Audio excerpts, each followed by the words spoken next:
रावण के जीवन से हमें बिक्री सीखने के बहुत सारे सीखने के संदर्भ में सीख सकते हैं।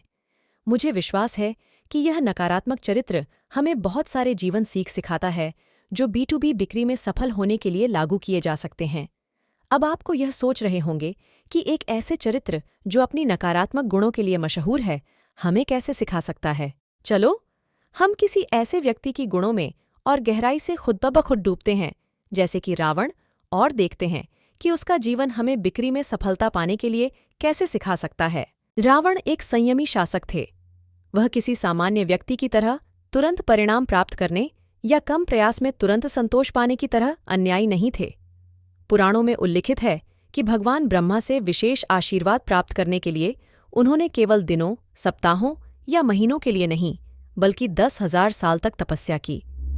रावण ने इस दौरान 10,000 वर्षों तक कुछ भी नहीं खाया। हर 1,000 वर्षों के अंत में उन्होंने अपना एक सिर आग में अर्पण किया। इस तरह से 9,000 वर्ष बीत गए और रावण ने 9 अपने सिर आग में अर्पण किए। 10,000 वर्षों के अंत में रावण ने अपना 10वां सिर काट लिया। उनकी सब्र आखिरकार फल दिया और ब्रह्मा रावण से पहले ही अन्य देवताओं के साथ पहुंचे। ब्रह्मा ने रावण की धैर्य और समर्पण के साथ अत्यंत प्रसन्न हुए। उन्होंने अपनी शक्ति का उपयोग किया और रावण के 9 सिरों को पुनः प्राप्त कर दिया।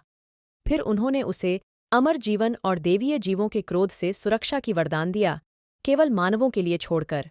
विपणन एक समय सीमित लक्ष्य अनुकूल व्यावसायिक क्षेत्र है। व्यापार से व्यापार B2B विपणन में विपणन पेशेवरों से अपेक्षा होती है कि वे सप्ताह, महीना या तिमाही के हर समय के आधार पर सौदों को समाप्त करें, संगठन से संगठन के आधार पर। इन अपेक्षाओं के कारण कभी कभी समय सीमित में सौदा करने के लिए उत्सुकता पैदा हो सकता है। अगर सौदा होते हैं, धैर्य आपको यह क्षमता प्रदान करता है कि आप अपने पूरे विपणन दृष्टिकोण को रणनीतिक तरीके से देख सकें और जरूरत पड़ने पर सुधार कर सकें। धैर्य रखने से आप अपने क्रियाओं के बारे में शांत और विचारशील रहते हैं, आपके नियंत्रण के बाहर होती हैं। यहीं पर आपको धैर्य रखने की आवश्यकता है।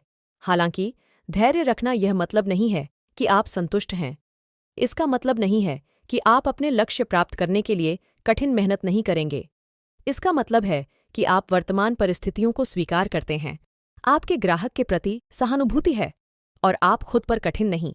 कभी-कभी एक सौदे को समाप्त करना एक युद्ध जीतने के समान लगता है और बिना जाने आपके ग्राहक या प्रतिस्पर्धा को आपके दुश्मन बना देता है।